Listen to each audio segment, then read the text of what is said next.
welcome to Marathon on Mondays, and here I am with someone I am incredibly inspired by, and as I've just told her, I feel like I'm meeting an idol, the wonderful Adrianne Haslet. Hi guys. Meet you. I feel like I'm meeting an idol as well, so wonderful to be with you. We're coming together with big smiles. I'm very happy. I feel like we should have met each other. I feel like we should have run together already by now. 2021, we've got that. Done. Well, thank you so much for taking some time out of your very busy and precious schedule to be with us today. Marathon on Mondays is about celebrating runners of all kinds during this time, and to bring a little bit of love and happiness into what would have been the celebratory days of the week after marathons. And so we're just gonna, between the two of us, have a chat. We're gonna pretend that you guys aren't even here and talk about the things we love, and running being one of them, the main one that has brought us together. So first of all, I want to kick off and ask how Fred is. Oh, he's doing so much better. He's asleep in the other room. Fred is my service dog, and he had a little not so little foot injury recently. And I was really nervous. I was all pretty vocal about it on social media, and just asking for love or prayers or rubbing crystals or whatever it is that people do to make other people feel better. And it's helping. His antibiotics are working really well, and so he's doing better. And thank you for asking about Fred, because he's my whole heart. He is. He's been with you on your whole journey, and he's like got his own following on social media. For sure. He's a legend. Quite the personality, that's for sure. You have a new puppy. Also, you have a new puppy. I do. He's keeping my feet. The dog mom thing, where if anything happens to them, you just feel, oh man, it's terrible. Absolutely terrible. I'm like the vet's probably most annoying person of the past few months, constantly calling. I feel that everybody feels this way. I'll tell you this story quickly. I have a good friend who I won't name right now because they'll be embarrassed, but they got a new puppy at the beginning of COVID, as a lot of people did. Mm-hmm. And they were they were playing with late at night, and they found a bump on his belly, and they were like, oh my gosh, this is the worst. They rushed him to the vet. Long story short, the vet goes, that's his belly button. They were so freaked out. And it's the cutest story. And they're like, you wouldn't believe how many new pet parents come to us with their belly button, because they just obsess over everything. It's just a normal dog mom thing. A weird thing that I just don't think of many animals having belly buttons. I don't know. Right. Well, I didn't either. But, in their defense, they were just trying to be good pet parents. Exactly. So your obsessing is normal. They probably just helped a ton of people who have been like, yeah, I get that. There's a weird bump on my dog, and it has a belly button. Okay. That even worked great. Yeah. It's very funny. I love that. Well, thank your friends. So. Yeah, exactly. I will. Well, dogs aside, because we could probably talk about them for hours. Running, you're a full-on, I'd say, athlete from so many different elements. You're a ballroom dancer.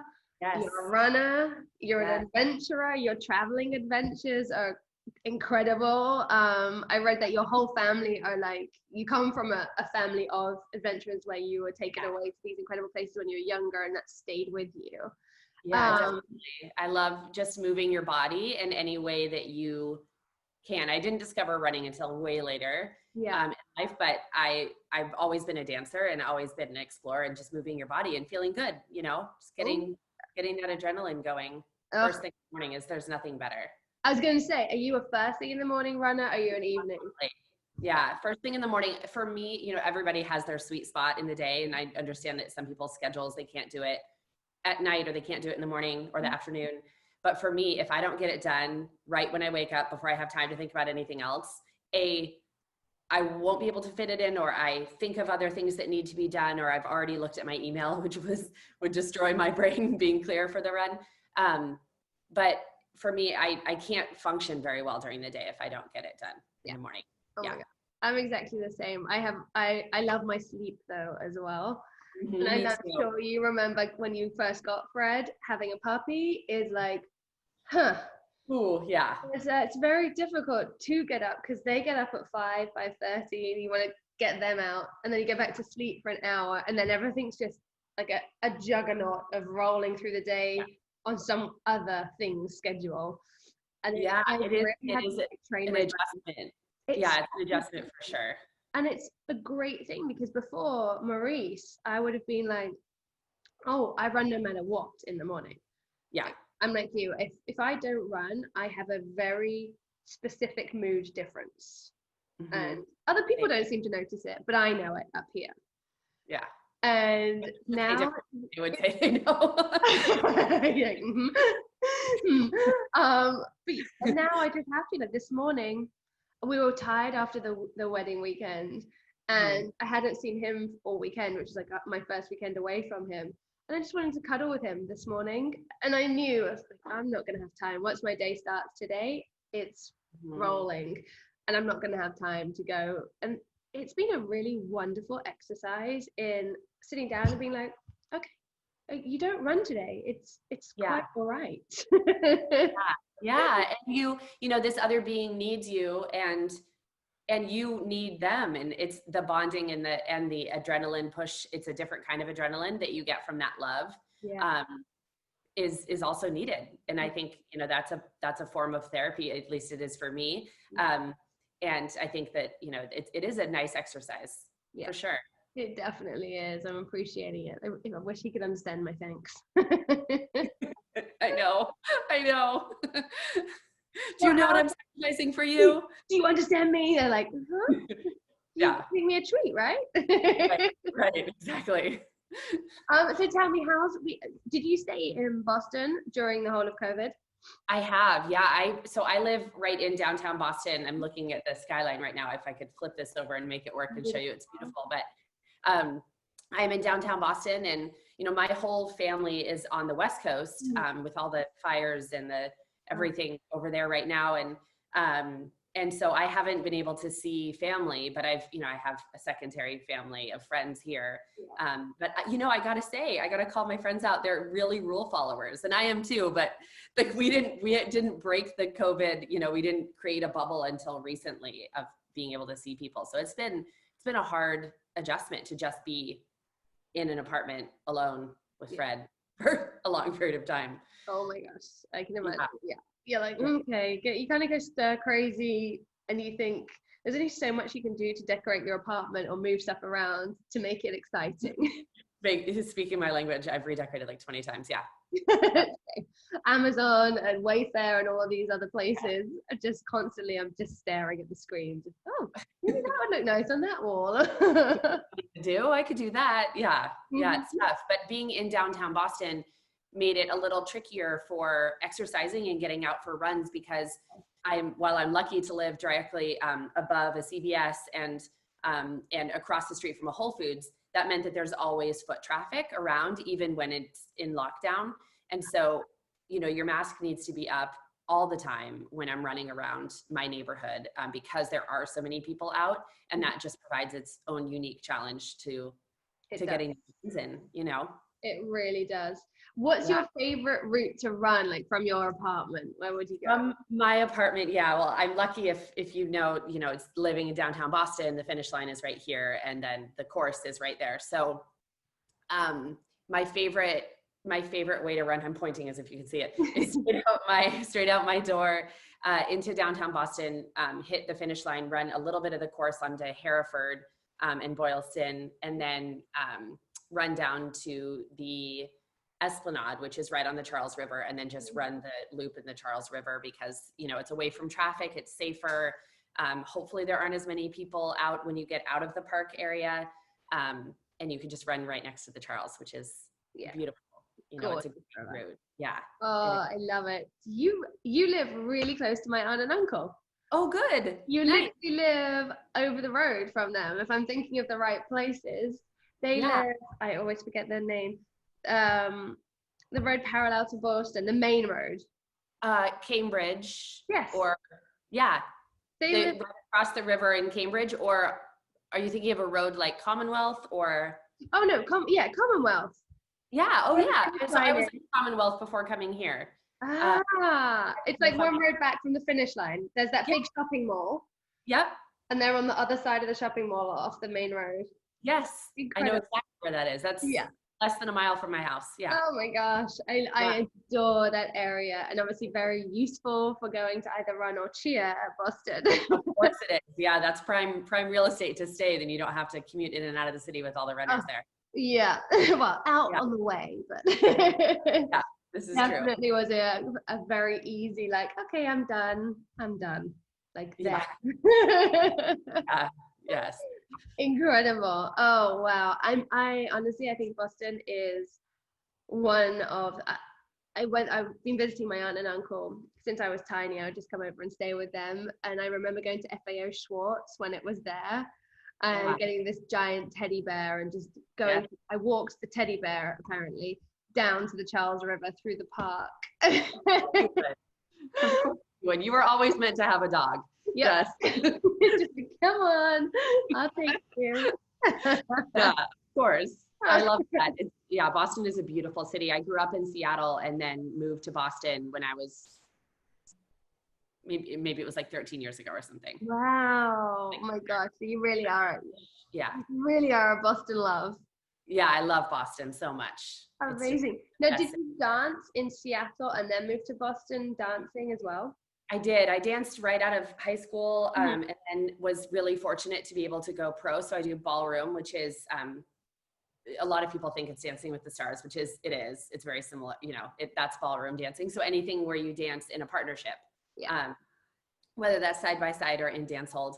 And I danced out of high school, worked, tried to work and audition, and finally went pro, and then danced in Seattle, and then I moved to Texas for like a minute to study Latin dancing and country dancing. Ooh. And then I ended up in Boston. I knew I would only be in Texas for like a second. It was in San Antonio, which was an incredible experience, but I definitely need to be by the ocean, a little bit more diverse area. Yeah. It's important to me.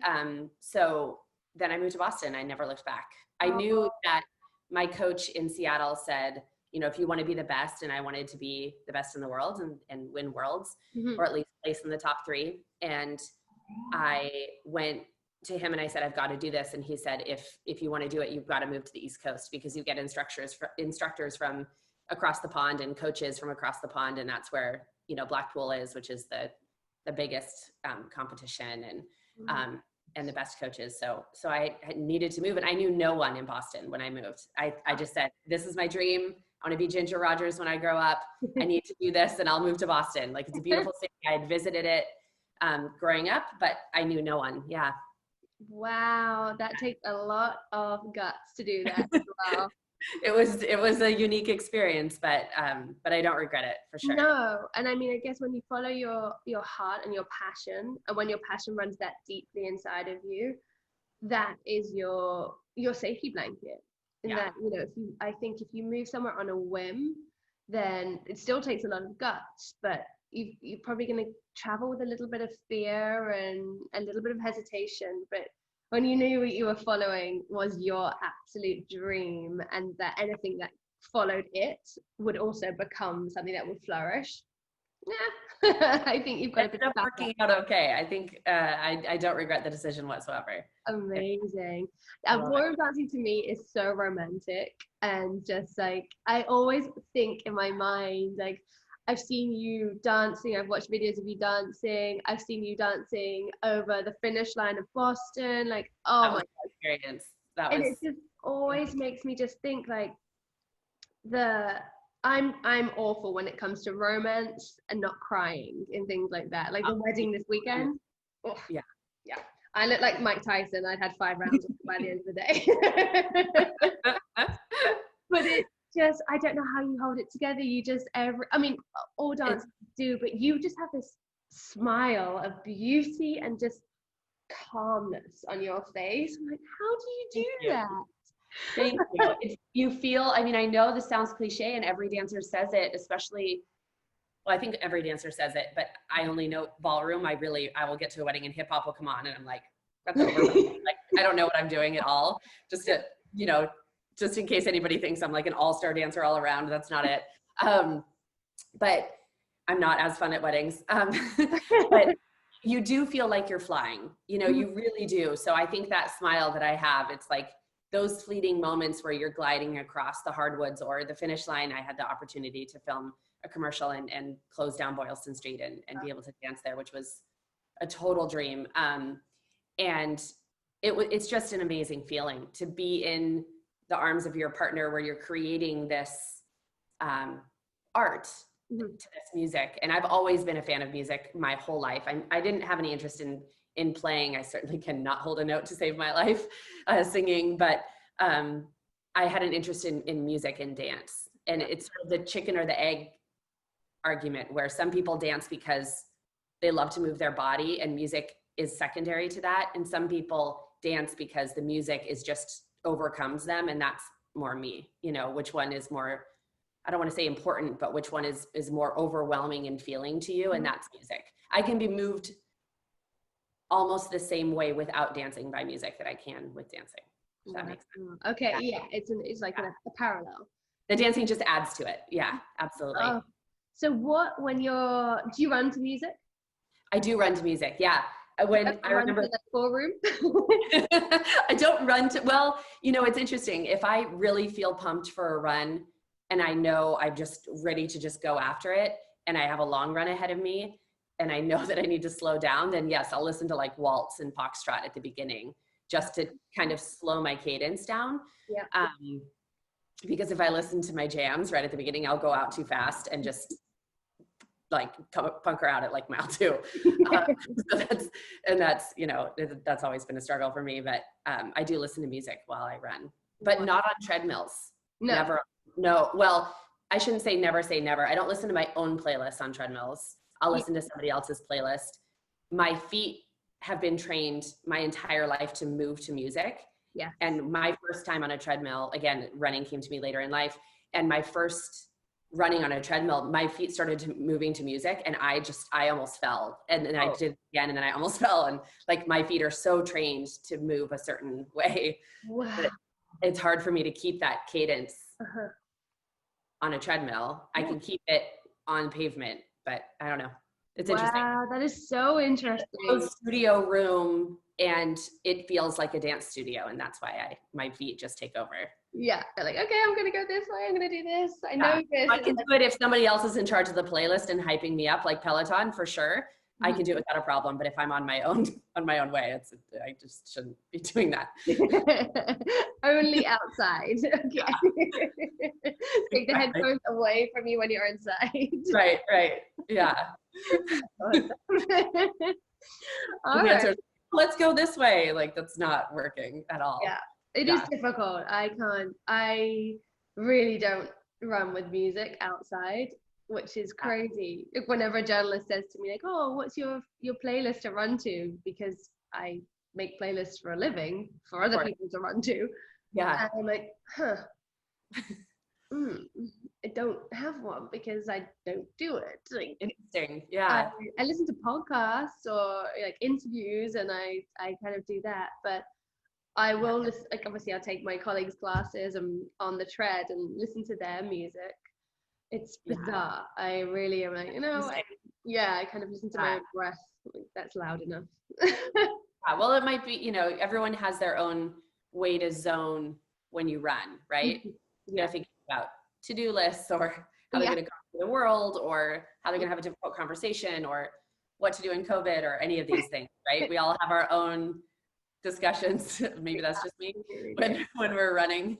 Yeah. Oh my gosh. For me, it's so cathartic. I remember like, you know, going through relationship troubles last year and, you know, just having that time of like, okay, there's no one else around me. I'm not surrounded by my stuff or my ex-husband's stuff or anything like that. I would go out for a run and be like, this is the Rolodex and you know, 60 miles later you come home, you're like, I got it. Right, we do this. The only downside is I feel, well, it's not really a downside. I just sometimes wish that someone were running next to me with a pad and pen so I could just be like, don't forget, you know, because there are some things that I have all these brilliant ideas and you get home and you're, I don't quite remember all of them, but. My boyfriend is the worst, the worst, I should say, the best at that, because he has these insane ideas when he's running. And we're talking and he's like, don't forget it. Like, oh, that, no, I'm not your PA right now because I will forget it. I forget my own thoughts. Yeah. Yeah. But we always say it would be so good to have like the ability for Siri to be, or whatever phone you have, that voice activation to be that specific and Yes. precise, Great. I think, to hear and just be like, I heard that, okay. Right. Remember that. Yeah. Who's listening? One day Down. have that Right. ability. On it. Right. Yeah. Tapping our brains and like, remember that. Yes. Oh, Yeah. so crazy. Well, Wow. talking about running, your running journey, like a lot of people's running journey, didn't start it with rainbows and unicorns. You weren't you weren't somebody who came to running because of joy and happiness. Kind of opposite. You came to running because of one of the most, I personally think, the most memorable day in running, especially marathon running history, was Boston bombing. Yep. And you were a spectator, aka the most incredible people in the world on marathon day. Spectators are pretty great. Now that I'm a runner, I appreciate them more. Right? You're like, I honestly couldn't be doing this without you guys right now. I want to stop and hug you, but I can't. Yeah. Yeah, I still got a tan to make. Exactly. But you were spectating on that day, and it changed your life. And you're, to this day, you're an advocate for so many things. But I wrote in my notes, you're an advocate for strength and resilience to me. Thank you. And your interview with Anderson Cooper on CNN so soon after the bombings, 4-ish days, 3-ish days, something. Yeah, and I mean, I'll go back to that, but also I saw videos of you on your Instagram around that time, and I've gone back to them since you said you would do this, and watched various things online of you 10, 14 days in physical therapy doing, you were just like, I'm doing this, like this is I'm like, this is life, I'm getting on with it. But you went to Anderson Cooper that day, and my favorite quote is your dad sitting in the audience and his face being like, huh? When you said you vowed to run a marathon, and your dad was like, she doesn't even know how long a marathon is. Don't. She's like in the background of the camera. It's like, don't say that. Don't do that. You're not a runner. You forged notes to get out of class. It's running in high school. Don't do that. And I was like, oh, it's just a marathon. And I was one of those people that did no idea how long a marathon was. Like, people would say, you know, you hear people say, our non-runner friends will say like, oh, how long is the New York City Marathon? Oh, what about the Boston Marathon? Like, I had no clue. You know, when I said that to Anderson, I had literally no idea what I was saying. Wow. But you vowed to do it. And I did. I really felt like, you know, even as everyone knew, 3 or 4 days after it happened, even the day after it happened, there were so many people rallying around all of us survivors. And I lost my lower left leg on the blast impact. Like, I lost it there on the sidewalk. And I remember thinking, like, this is so incredibly hard and so awful that I thought I lost my life. Mm-hmm. And the rallying that came around that is what I'm saying. Like, the Boston Strong rally cry that was not just in Boston by any means. It was thanks to the running community everywhere and globally, politically. And I think Obama did such a good job of uniting all of us at that time. And he came to Boston, and Michelle as well. And it was just such a rally cry that when I met Anderson, I thought, how can I thank everyone? And the running community and runners in general had just embraced everyone in this big hug, even though, you know, I was just on every, you know, ventilator in the hospital. And I felt that, and I wanted to give back. And so I said I was going to run the Boston Marathon, which I had no idea what I was talking about. I had no idea. I like, really, you're going to do that? Like, Anderson said that in the interview. He was like, really? He's like, yeah, why not? And I think my answer at that time even surprised me. He said, are you going to do that? And I said, there was a time in my life where I wasn't a professional ballroom dancer, 3rd in the world. And I did that. So I think I can become a marathoner. And as soon as I said that, I was like, oh, well, maybe I can believe it. You know, that came from somewhere inside of me that had the determination to keep going. Yeah. And at a point in your life where you were possibly the lowest, the most raw that you'll ever be. Yeah. And as you say, it came out of you, and that was something inside of you that was, hey, I've got you. Yeah. And that was a different part. I needed that. I needed something to look forward to. And for me, it's really black and white. Like I could sit around and eat Cheetos and I don't own a television, or didn't have any subscription television either. Cause my coach at the time, my ballroom coach said, if you have time to watch TV, you have time to practice. Like they're very rigid, 14, 15-hour days. And so I didn't have a television. I thought, well, here are my two options right now as I lie in this bed. I could either buy a television and eat Cheetos for the rest of my life, or I could move, I could move through this. And so for me, that was a black and white issue. Of course, it's more complicated than just getting out of bed and moving, but that made it a little easier to think that my other option was just to give up everything I had ever lived for. Yeah. And your training obviously played such a huge part in your confidence, probably to believe in your ability to get up and move your body, because you already knew how great that motion of dancing made you feel, that you weren't going to let that go. After all, that it was in your every tiny element of your body, because you've done it for so long. Absolutely.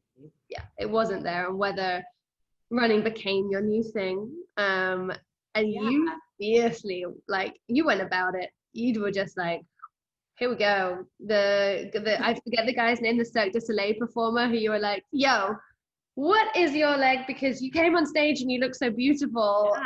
And like, I just love that element to you of like, all right, there we go. That's that. I need to find out what that is, because that's going to help me move forward, and I'm not shy about it. Yeah.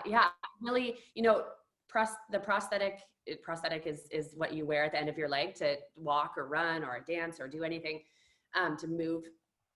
And it's your new leg. And there are so many variables, and you become an amputee, and maybe, yes, you do know someone else who is also an amputee, but even though there are 2.2 million of us in the US, it is uncommon to know someone else. So myself and my family and my friends, we didn't know anything about this. It's a whole new world, and I didn't even know how to pronounce the word when I became an amputee, like to say prosthetist and the person who makes the legs. And my leg guy, I found a leg guy early on, and he was helping me, do all of this and navigate all of it. And I had a running leg that was okay, but the downside was, and to your point about seeing something that worked and wanting to get that and really advocate for myself, came from having the wrong leg at first. And, there are so many out there, and it's not that someone, my leg guy, I still have him still to this day. And, you just try it out, but then insurance only lets you try one, and then you're stuck with it, whether it works or not. And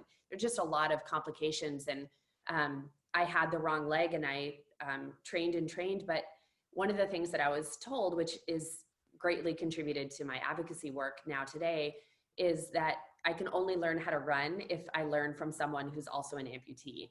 And that was based off of the information that people thought they knew at the time, or knew at the time. Depends on who you ask and how you look at it. And they said, you'll run differently than everyone else, which is true. There's a little bit of difference. Not really, I'd argue, now knowing what I know now. And so I was just told that you could only do that. So I didn't think to find a running coach. I didn't think to find a team or to train with anyone. And I asked around to everyone. I said, I'm running the Boston Marathon. Everybody was like, yay, you're going to fulfill the promise that you made to Anderson Cooper and Boston and the whole Boston Strong community. And I was so excited about that. And then I said, who can I train with? And there was no one. And so I towed the line that year in 2016, and I hadn't trained very well. I ended up doing it, and that's amazing, but that was really hard. And then after, I really started to advocate for finding a leg and finding a coach, and really just not listening to people's advice hardly at all for a little while. I think advice is important, but I also think it can be really limiting. And finding that balance is just tricky. And again, it takes the confidence that you're talking about, and trial and error. But I do think that there needs to be more people visible that are amputees in the running community. for sure. Definitely. One of those people. Yeah. I mean, for me, I think to be totally honest with you, your journey has educated me as a running coach and as a runner in a community. I don't think in my close-knit New York running community that I run regularly with an amputee runner. Having watched your journey and just understanding this, I personally would say you run exactly the same as any runner. Now I think I do, yeah. Now you do, yeah. I'm sure at the start it was a whole plethora of relearning, as you said, trial and error with one leg, getting another leg, moving to the blade, different blades, and just also being confident in going out. It's, not only are you having a whole new experience with your own body, you're a female runner, potentially have that against you going out at different times of day. Your confidence was taken down from you because of the accident, and it wasn't an accident, it was a terrible thing. So there's so many things that you have had to be resilient against to come forward from this, at the same time as internally being like, I'm a runner, I've got this, and I run the same as everybody else. And so to me, it's been a journey that I've watched, and I'm just absolutely, obviously I can't understand it because I haven't gone through it. But I thank you for sharing it. I think you could have very easily sat on the sofa and eaten Cheetos. I didn't wonder why I didn't make that choice. Me too. I'm very glad. But just to show that, you see what you do. You run with one of the most incredible communities. Before the attacks, Boston running community was just hardcore. I mean, Boston. Without a doubt. I thought they were crazy. In fact, when I was spectating that race in 2013, to take it back for a second, I thought runners were crazy. I was one of those, as I said, I didn't know what the distance was. And I walked over to Boylston Street, and being a dancer that danced legitimately 12 to 14 hours a day, I didn't know what else was going on in the world. Like, I wasn't watching the news, you don't watch TV, you don't do anything, you just eat, sleep, breathe, dance. And I walked up to that finish line area and started walking back I was hit with the second blast, which was further from the finish line. And I remember seeing these white faces, and they looked like they were going to die. And like, they were just, it was a hot year that year. They were just running and running in that final finish, of the marathon. And I was like, who on earth would ever go that far for a statement necklace and a free banana? Like, that makes no sense whatsoever. Why would you ever do that? It's just crazy. So yeah, I was not a runner, and now I don't understand why you wouldn't do it, right? These goals are so important for all of us and our own sanity and well-being, even if we are a little insane. But it was just setting that goal and being a part of something bigger than yourself is just, there's nothing better, and so yeah, I think I was always made to be in the running community, and there's something so strikingly different, completely different. If there were a spectrum of sports, to go from ballroom dancing, where you would never show up without a manicure or a spray tan and your hair completely plastered to your head and sprayed down, and 4-inch heels. I was in 4-inch heels that day. You are required to wear heels even on your days off, even at the grocery store, to train your feet, and all of these requirements on looks. And then you go to the other end of that, and that's rolling out of bed in clothes that you don't even need to look in the mirror for. And you definitely don't need to shower. Yep. You probably brush your teeth, but like, some people might not.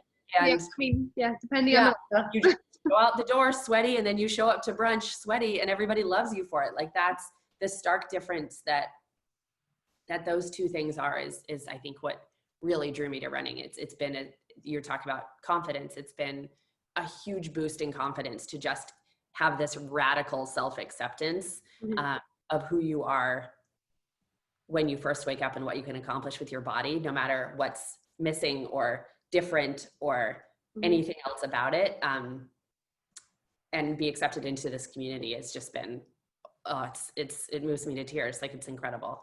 Yeah, it is. I mean, it's from every angle you look at the running community. I think, as you say, the difference between ballroom dancing and that picture perfect male female who turn up is, I never knew that. And ice skaters, oh my goodness. Oh, yes, yeah, for sure. I always used to be like, Mom, why do these girls have the most perfect skin? I never knew that ice skaters and ballroom dancers would have like a sheer netting. Oh yeah, reflective ball, like just they literally sparkle. She's like, that's not real. But in addition to all of the aesthetics of ballroom dancing as compared to running, you show up with a partner as well for ballroom dancing. So even if you're having a bit of a shitty mood day, your partner is there to literally hold you up and make you smile or go through those motions with you. Whereas running, if you're having a shitty day, sometimes there's no one else to run with. You have to face your own demons on that day and be like, great, I've got a 20-mile long run to do. There's a lot of badness up here. It's not a real word, kids, but we'll use it. Sure, I'll take it. It's a word. But it's almost like you're trapped with it.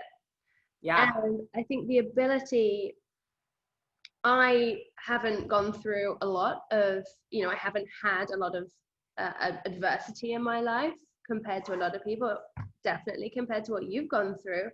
So I can't imagine what it's like on those days where you have to literally quiet your brain or trust that it will quiet after a mile or two.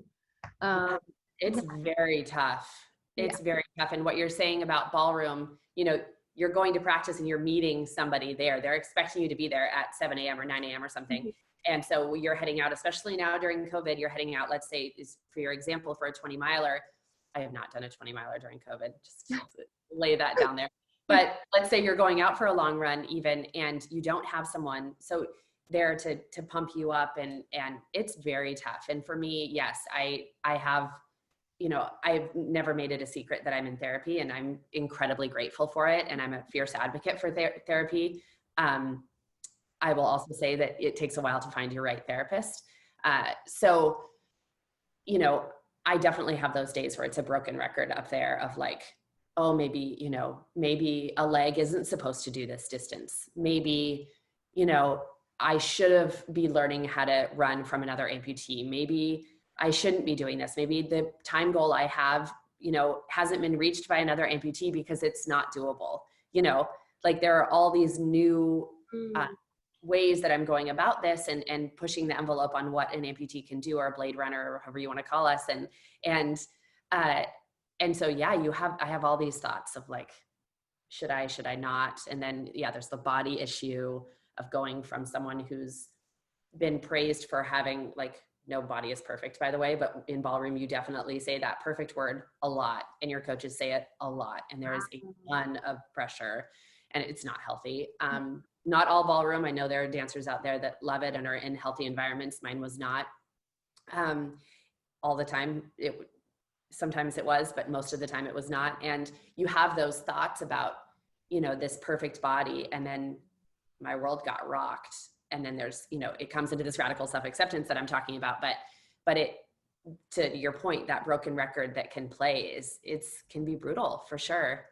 Yeah. And sometimes you just have to, sometimes on those days I'll set, like, I love going really, really fast. We were talking about going out too fast at the start. And I think part of that is because I can't run in my everyday leg. So as soon as I put my blade on, I think I'm like a little kid that's let out of, the car after a long car ride. And I'm like, woo, like just go. I love that. So it's not like I can just run if I feel like running when I'm walking to shopping or something, So if I put on my leg, I'm only running. So I will go out really fast. And if I'm having a hard day, going back to that, if I'm having a really hard day and I need, I can't shut off that broken record in my head, and I'm at a point in the run where it's just not going well, I'll speed it down the sidewalk, like up and down the sidewalk, like 5 times, just really, really fast. And if that means a walk break for a few minutes, then I'll take a walk break, and then I feel good again, because I've gone really, really fast and just let that adrenaline out. And I think part of that is because if you're dancing and you're doing a waltz and then it's not going well and you can't shake it and you're trying to do a certain move and it's not working, then you would turn on a rumba and like bust out a rumba or a cha-cha and then go back to it and you have a clear head. So I think that way of thinking of like busting out a couple really quick blocks really gets that adrenaline going and resets me for a run. Oh my goodness. Probably damages me for the long run, like way longer. You know, I am exhausting myself. That's no secret, but it's the only way I can shake it. Yeah. If it brings you back to like, it almost does a full circle and then resets you, then I'm all for that. There's definitely, that's a big side of running that I think when you have a training program in front of you, I mean, I'm sure you felt this in 2019 when you put in that insane training, pretty much the full, it was more or less, right? The full training schedule you completed for the 2019 Boston Marathon. Yeah. You got struck by a car at a crosswalk and couldn't do it but you listen to your body. I'm sure were a lot of people who'd be like, oh, I'll struggle through it, or I'll get through it somehow, or I'll give it a go, I'll start. But you were incredibly humble and were like, you know what, if I do this, it's going to put me back. It's going to put me back so many steps, and I've worked so damn hard to be here that I'm not going to be that proud. Yeah, it was really hard. I mean, I was struck by that car, you know, I think it was 100 days out of the marathon, and I had put in a huge training cycle. I ran 2018 in the year of the monsoon. Yeah. And I was hobbling by I was third overall, second female in marathon. We have our own start in the para division. And it wasn't competitive at the time, but I knew what it was like to lead the marathon. And that feeling was like the best feeling in the world, because I'm incredibly competitive. And then I DNF'd. I apparently went by a medical tent, didn't know my own name, and got pulled. Rightfully so, but that was 2018. That was 18. Yeah, that was. You allowed that one because I think. Yeah, I know. 90% of people went in and they just didn't say their name because of the so true. I know, it was so hard, and oh man, it was tough. But and so I was in really good shape, and I held that through 2019. And then to your point, I was training and then got hit by that car, and I thought, you know, I could either, you know, hobble through this marathon, you know, because I was severely injured. And I could either hobble through this marathon, but I've already hobbled through a marathon in 2016, right? When I was undertrained. And so I knew what that would be like. And I thought, I want to do this to win it. Like, I want to do this to, like, we didn't have a competitive division at the time, but in my head, I wanted bragging rights that I was the first to cross and an amputee. And that was really hard. You know, it was hard to make that choice, and it's hard to spectate that day. And actually in 2019 was the first year that the marathon fell on April 15th, when I lost my leg. So it was really emotional to not do that. And I was fine with it. And then that morning I woke up and I wasn't really fine with it again, but I was really fortunate to be, again, so just given this giant hug by the Boston community that rallied around me after I was hit by that car. And the BAA, the Boston Athletic Association, asked me to call finishing names at the finish line. So I got to call in runners that afternoon, and it was so incredible. I felt. I can't remember whether you called in my name. I might have. Yeah, it was definitely a female. I know that. Yeah, we can look at video for sure. I was just in the pain cave, and definitely was the most emotional. Oh, I mean, I think no matter who you are, you're going to come around that corner. Yeah. Boston, the turn onto Boston is historic, no matter what. And then since 2015, it has just been very different. Coming down that finish line of, like, it went from, for me personally, I came around that corner and I had a great surprise by a bunch of friends who I didn't know were going to be just before the corner. And I mean, I took a gel at mile 24. That's where I was at with Boston. I was like, oh my gosh, what am I doing? This is painful now. And seeing my friends right there, and I knew my aunt and the Peloton community were like mile 26, the marker of 26, right outside the entrance to the shopping mall right there. Yeah. And I was like, all right, pull it together, Bex. You've got Peloton right there. You've got to look good. You've got to just like be like, this is fine. And then any photos you see of me running Boston, I'm like, like my face is contorted. I'm thinking I'm smiling and I'm like, but I remember just coming around that, and it went all of a sudden from seeing friends, wanting to look okay for the community that I support, to a moment of like, I don't care. This is nothing about me at all. And I couldn't look to my left. I'll be really honest with you. I couldn't do it. I kind of glanced and just had this feeling that I was going to fall to the floor. It was the emotion. And I was just like, oh my goodness. And it just changed everything about Boston to me in that moment of like, holy crap, I am so lucky to be coming over this finish line. And doesn't matter what time. And just, you know, I'm so lucky that these people are here right now. Yeah.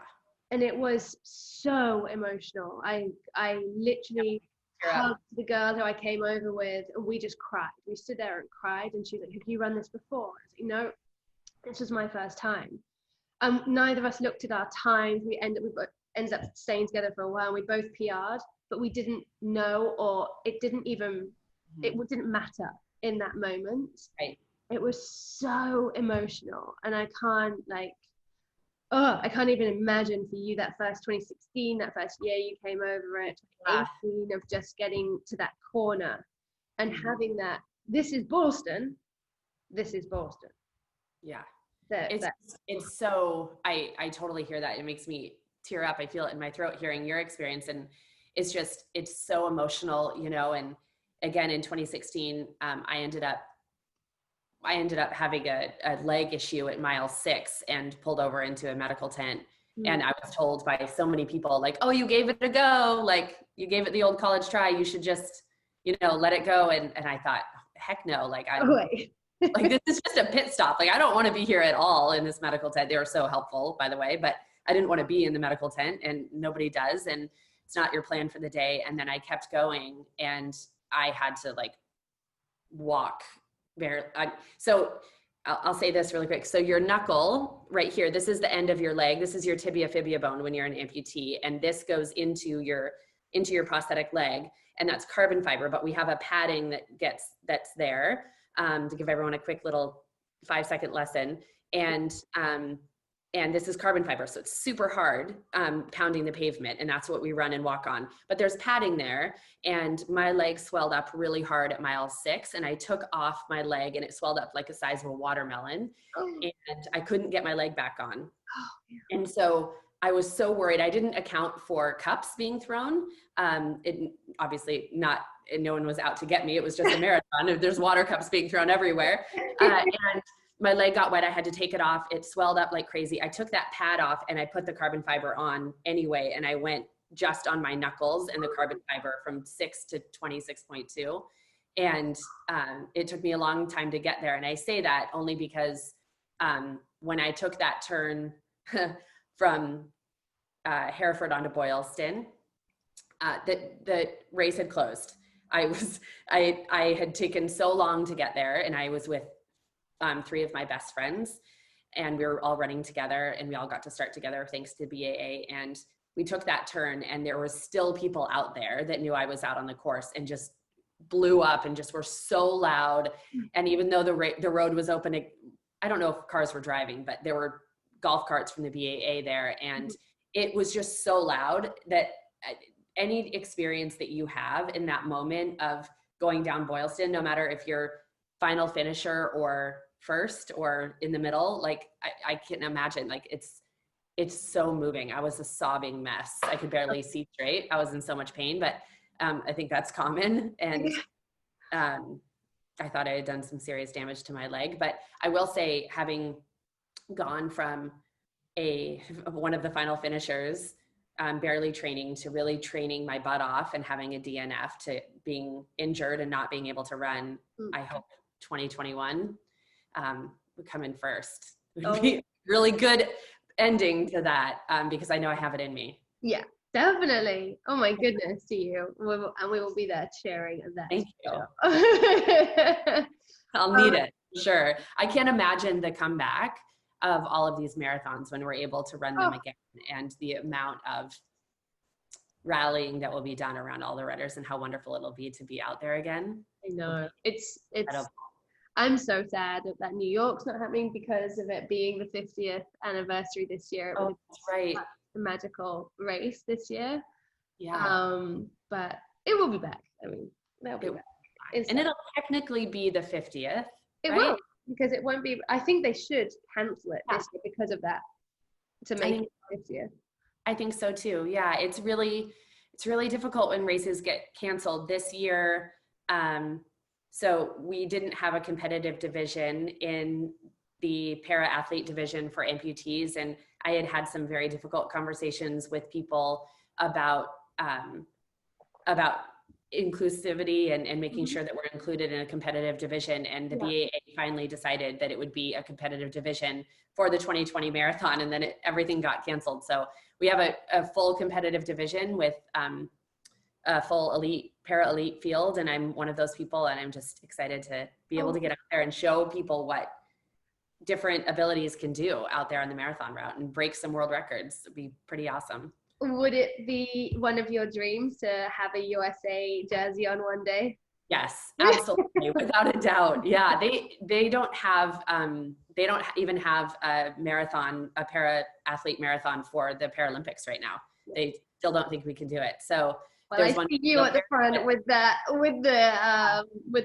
what's it called? The fire, but what's the real word for it? The torch. The torch. Yeah. The torch, leading the way to make that happen. Look what we can do. And, I think having, you can't be what you can't see. And I think for little kids, this is just so important. I love that. You can't be what you can't see. That is a fantastic saying. Oh my gosh. I'm going to be watching. And so, that's the same reason why we need, more female coaches and more people like you that are inspiring communities that, are saying, I can do this, and I can, run on hard days. And you're so wonderfully open and vulnerable about, if you didn't feel like running, or you having a hard day or something, and you pull through and you pull others through. And I hope that I can do that for para athletes as well. And you can't be what you can't see. And that day that we announced that there would be a para division, those YouTube videos where parents are telling their kids, like they open a pizza box or something, and the kids are going to Disneyland, or they're getting and everybody cries. I was sent all of these videos from parents telling their kids, I'm going to cry. Parents telling their kids that they could one day win the Boston Marathon. And these kids were crying, and they're still sending me all these training videos, and they're like 9 and 10 years old and 15 years old, and they're already training. They're going to kill whatever time I can do, because they've been training for so long. And it's so amazing to see these kids be like, oh, cool. Maybe, when they see an amputee in line at the grocery store, they won't think, oh, too bad for them. They'll think, wow, I wonder if they're a distance runner. Yeah. Are they like on our team? Do they represent our country? Are they the fastest person ever?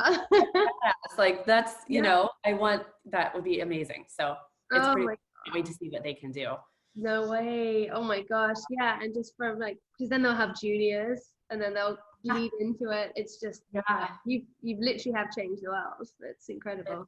It's really, it takes a village, and I'm just so happy to have been, helping to lead that charge, and hopefully see what everybody can do. I want to put a flag on one of their backs eventually. You will hang a medal around their necks, I'm sure.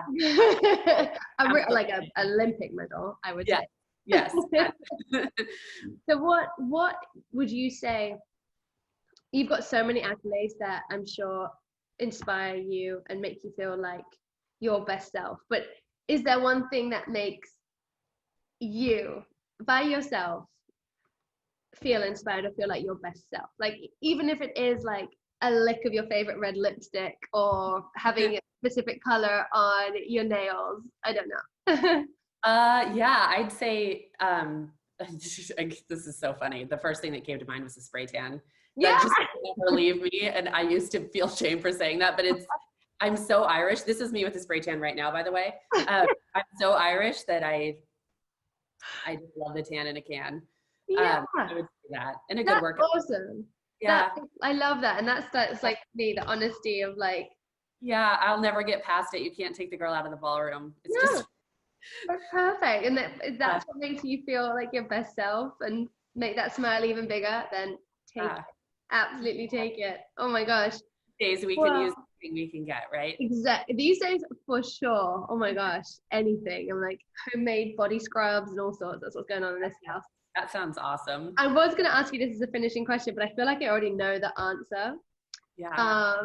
If we could put up a billboard for you with anything on it, what would it be?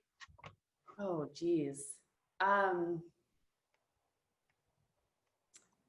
I refuse to be called a victim. A victim is defined by what happened in their life. I am a survivor defined by how I live my life. Wow. And I hope that others feel the same when they're vocalizing victim and survivor. I don't think there's anything wrong with victim. And if someone wants to call themselves that, that's absolutely true. I know I am a victim as well, but I choose to be defined in the full picture as a survivor. And I hope people define themselves as what is still happening in their lives and what's still to come instead of just what happened. You have certainly given us a very big insight into what is to come and what is ahead for you. And it is all going to happen and all going to be what I can only think as a million more chapters in the book that is going to be your best-selling autobiography. So, One day, for sure. Oh my well, gosh. you motivate me a lot, so thank you for that. Honestly, I can't wait to, I think, have a run and brunch with you. I'm done. Let's do it. I think that's definitely on our list of things to do. Well, I have taken up a whole hour of your time already, and I know time is precious at the moment. So thank you very much for being an inspiration, being a leader, and being someone that I think the whole world should look up to in anything that they do, because you are changing the world. You're making waves, and everyone is behind you. So thank you so much. Thank you for having me. My pleasure.